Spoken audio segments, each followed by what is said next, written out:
Бақыт деген не өзі? Бақыт деген барлық байлық емес пе? Керегінше ішіп жүрсең, бақыттысың емес пе?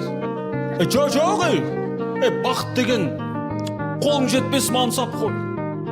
Жұрттан ерек жүрсең егер, соның өзі жақсы ат қой. Жоқ, бақыт деген адал жар мен перзент қой. Ынтымақ қарсы келген, соның өзі ермек қой деп.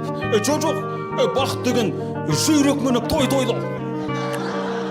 Күйбең менен есің болмай, қарын тойса карт ойнау. Пікірлердің таласына осылай мен жолықтым. Бақыт адам баласына келмес оңай сонықтым. Безбеймін мен, бақыттан да бардан да, байлықтан да жардан да. Мансап жетпес бар адамға үлестіріп алғанда. Үміт іздей іздейді олар. Іздеп сол бір жақытты, оны алыстан іздемегін, жүректен тап.